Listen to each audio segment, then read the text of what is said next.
தெய்வம் நீ என்று உணர் யூடியூப் சேனல் உங்களை அன்புடன் வரவேற்கிறது.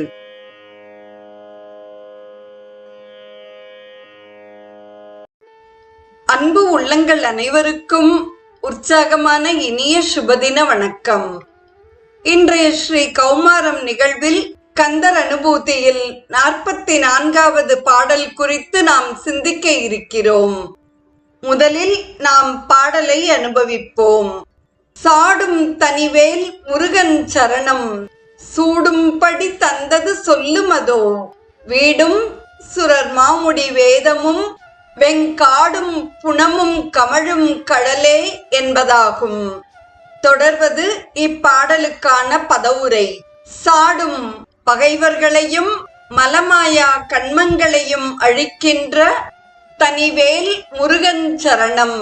ஒப்பற்ற வேலாயுதத்தை உடைய முருகனுடைய திருவடிகள் வீடும் முக்தி தலத்திலும் சுரர் மாமுடி தேவர்களுடைய சிறந்த தலைகளிலும் வேதமும் வேதங்களிலும் வெங்காடும் புனமும் கமழும் வள்ளியம்மை வாழ்ந்த வெப்பமான காட்டிலும் தினை புனத்திலும் மணக்கும்படி விளங்கும் கழல் சூடும்படி தந்தது.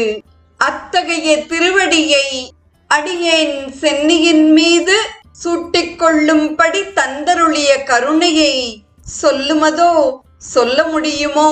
முடியாது என்பதே இங்கு பொருளாக அமைகிறது.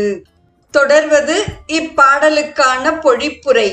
அசுரர்களையும் மலமாயா கண்மங்களையும் அழிக்கவல்ல ஒப்பற்ற வேலாயுதத்தை உடைய முருகனுடைய பாதமலர் முத்தி தலத்திலும் தேவர்களின் சிறந்த தலைகளிலும் வேதங்களிலும் வள்ளி பிராட்டியின் கானகத்திலும் திணைப்புணத்திலும் கமழ்வது ஆகும்.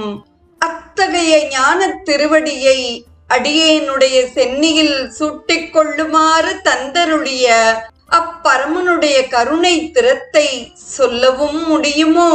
முடியாது. தொடர்வது இப்பாடலுக்கான விரிவான பொருள். இந்த அனுபூதி பாடல் அருணகிரியாருக்கு ஆறுமுகப் பெருமான் திருவடி தீட்சை தந்து அருளிய திறத்தை கூறுவதாக அமைந்துள்ளது. முதலில் வரும் சொல் சாடும். சாடுதல் என்றால் அழித்தல். இங்கே சூராதி ஔனரையும் ஆன்மாக்களின் மலமாயா கண்மங்களையும் அழிக்கின்றதை குறிக்கின்றது. தொடரும் சொற்றொடர் தனிவேல் முருகன் என்பதாகும். தனி என்றால் ஒப்பற்ற. முருகனுடைய வேல் சமானமில்லாதது. இன்னும் ஒரு கால் எனது இடும்பை குன்றுக்குச் சொன்ன வில்வேல் சூர்த்தடிந்த கொற்றவா, முன்னம் பணிவை நெடுங்குன்றம் பட்டுருவத் தொட்ட தனிவேலை வாங்கத் தகும். தொடரும் சொல் சரணம் என்பதாகும். அடியார்க்கு புகலிடமாய் இருப்பது முருகனுடைய திருவடி. இந்த சரண கமலாலயம் 4 இடங்களில் கமழ்ந்தது. அவையாவன வீடும் சுரர் மாமுடி வேதமும் வெங்காடும் புனமும் கமழும் என்பதாக கூறுகிறார். வீடு என்றால் முக்தித்தலம். வீடு என்ற சொல் விடு என்ற முதல்நிலை நீண்ட தொழில் பெயர். பந்த பாசத்திலிருந்து விட்ட இடமே வீடு என ஆகும். இது வடமொழியில் முக்தி என்று கூறப்படுகிறது. முக்தி என்றால் விடுதலை. நத்தையிலிருந்து விடுபட்டதால் முத்து எனப்பட்டது. இரண்டாவது சுரர் மாமுடி, தேவர்களின் சிறந்த தலை. மூன்றாவது வேதம், அதாவது 4 வேதங்கள். 4 வள்ளியம்மை இருந்த காடும் புனமும். இந்த இரண்டுமே ஒன்றுதான். வீடும் சுரர் என்று ஒன்று சேர்ந்து சூரன் இட்ட சிறையிலிருந்து விடுபட்ட தேவர் என்றும், வீடும் என்பது இறந்து படுகின்ற அனித்தர்களான தேவர்கள் என்றும் பொருள் கொள்ளலாம்.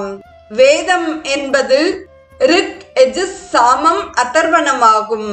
வெங்காடும் புனமும் என்பது வெப்பமான காட்டிலே வள்ளியம்மைக்கு அருள் செய்யும் பொருட்டு எம்பிரான் தன்னுடைய மென்மையான திருவடி வருந்த உலாவினார். இமையவர் முடித்தொகையும் வனசரர் பொறுப்பும் எனது இதயமும் மணக்கும் இருபாத சரோருகனும் என்று வேடிச்சி காவலன் வகுப்பில் அருணகிரி பெருமான் கூறுகிறார்.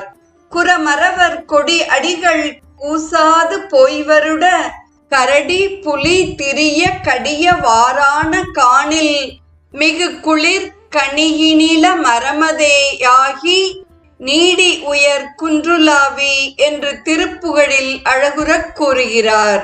தொடரும் சொற்றொடர் கடல் சூடும்படி தந்தது சொல்லுமதோ என்பதாகும். மேலே கூறியவாறு அரியதிலும் அரியதாகிய முருகனுடைய பாதார விந்தம் சிறியேனுடைய சென்னியில் சூடும்படி தந்து அருளினார். அக்கருணையின் எளிமையை அடியேனால் அளவிட்டு உரைக்க எண்ணுமோ என்று அடிகளார் வியந்து விளம்புகின்றார். திருவடி தீட்சை பெற்றவரிடம் கூற்றன் குறுகான் போவாய் முடுகி அடுத்திரர் கூற்றம் குமைப்பதன் முன் பூவார் அடிச்சுவடு என்மேல் பொறித்துவை என்று அப்பர் பெருமான் தேவாரத்தில் கூறுகிறார். பூவார் அடிச்சுவடு என்மேல் பொறித்தலுமே தேவானவா பாடி தெள்ளேனம் கொட்டாமோ என்று திருவாசகத்தில் மணிவாசகப் பெருமான் கூறுகிறார். நனைந்தனைய திருவடி என் தலைமேல் வைத்தார் என்று நினைந்துருகு என்று தொடங்கும் தேவாரத்தில் அப்பர் பெருமான் கூறுகிறார். உன்னுடைய நினைப்பதனை முடிக்கின்றோம் என்றவர் தம் சென்னிமிசை பாதமலர் சூட்டினான் சிவபெருமான் என்று பெரிய புராணம் கூறுகிறது. அருணகிரியார் தன் சிரத்தில் செவ்வேட் பரமன் திருவடி சூட்டிய கருணையை திருப்புகழிலும் கூறியுள்ளார். அப்பர் பெருமானுக்கு திருநல்லூரிலே சிவபெருமான் திருவடி சூட்டியதை அப்பெருமானும் கூறுகின்றார். முருகா, மூவருக்கும் தேவருக்கும் வேத ஆகமங்களுக்கும் எட்டாத நீர் ஒன்றுக்கும் பற்றாத மிகச் சிறியனுடைய தலைமீது உமது திருவடியை சூட்டினீரே. என் தவமே தவம், என் பாக்கியமே பாக்கியம். ஆ, அடியேன் பெற்ற பேரு யார் பெறுவார்? என்னே நின் கருணை, அதனை என்னென்று சொல்வேன்? எப்படி வாழ்த்துவேன்? அது சொல்லுக்கு அடங்குமா? அடங்காதே. உனது திருவடி பட்டதனால் என் தலையின் மீது இருந்த அயன் கையெழுத்து அழிந்து விட்டதே. நாமகள் கணவன் நாணுகின்றானே என்றெல்லாம் கந்தர் அலங்காரம் 40வது பாடலில் அருணகிரி பெருமான் கூறுகிறார். இன்பத்தினால் கிளுகிழுத்து உவகை உருகின்றார். தாயுமானவர் தனக்கு கிடைத்த திருவடி தீட்சையை இவ்வாறு கூறுகிறார்.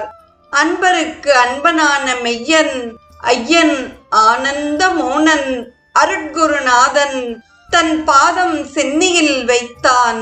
என்னைத்தான் அறிந்தேன், மனம்தான் இறந்தேனே என்று கூறுகிறார். முருகா, முக்தியிலும் தேவர் தலை பத்தியிலும் வேத வித்தையிலும் திணைப்புணர் சித்தியிலும் மணக்கும் உன் பாதார விந்தத்தை என் சிரத்தில் சூட்டிய பெரும் கருணை பேசும் தரமன்று என்பதே இப்பாடலின் ஆழ்ந்த பொருளாக அமைகிறது. நாளைய நிகழ்வில் கந்தர் அனுபூதியின் 45வது பாடல் குறித்து நாம் சிந்திப்போம். இன்றைய ஸ்ரீ கௌமாரம் நிகழ்வில் கந்தர் அனுபூதியின் 44வது பாடலையும் அதற்கான பொருளையும் செவிமடுத்த அத்துணை நல்ல உள்ளங்களுக்கும் நெஞ்சார்ந்த நன்றி. மீண்டும் நாளைய நிகழ்வில் இணைவோம். தெய்வம் நீ என்று உணர் யூடியூப் சேனலை கேட்டு மகிழ்ந்த நீங்கள் உங்கள் நட்பு வட்டத்திற்கும் பகிர்ந்து தொடர்ந்து உங்களது நல்ல ஆதரவினை சப்ஸ்கிரைப் செய்து வழங்குமாறு அன்புடன் வேண்டுவது உங்கள் அன்பின் விசாலம்.